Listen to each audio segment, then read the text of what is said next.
People in Gaza are once again forced to march from the north towards the south. They're told they'll be safer. But Israeli airstrikes can happen anywhere and at any time since October 2023. The main enemy is hunger. Thousands of children are underfed. Their parents are malnourished after an almost total blockade of humanitarian help in the Gaza Strip. I've been standing since this morning and everyone's pushing.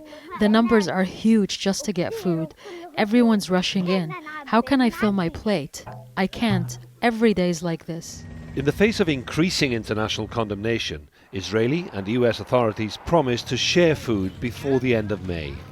Israel's current plan is to license an organization called the Gaza Humanitarian Foundation to deliver essential aid directly to Palestinian civilians in Gaza, it says, with security, impartiality and urgency. When the scheme starts, it promises to distribute 300 million meals in the first 3 months. The foundation will create 4 distribution sites that are meant to serve 1.2 million Palestinians, more than half the people in the region. There are rumours of foreign funding, according to one anonymous source, of up to $100 million US, and the aid being supervised by foreign mercenaries. Between 500 and 600 aid trucks daily were needed to deliver aid into Gaza before this latest war. Basic human needs are increasing as tens of thousands of Palestinians have been killed and their homes destroyed. Professional aid organisations say they're being sidelined, and disputes that this plan will improve the lives of those who are in need. It sets an unacceptable precedent for aid delivery, not just in the OPT, but around the world. It restricts aid to only one part of Gaza, while leaving other dire needs unmet.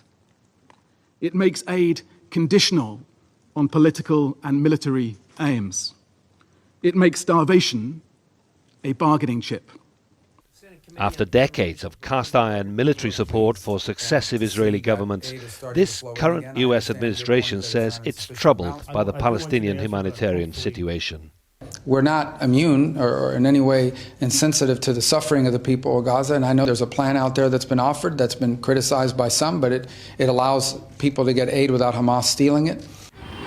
Israel controls how much aid is allowed into Gaza.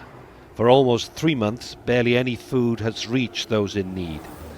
As the war continues and hostages still being detained, the plight of Palestinian civilians is increasingly perilous. Yolo David, CGTN.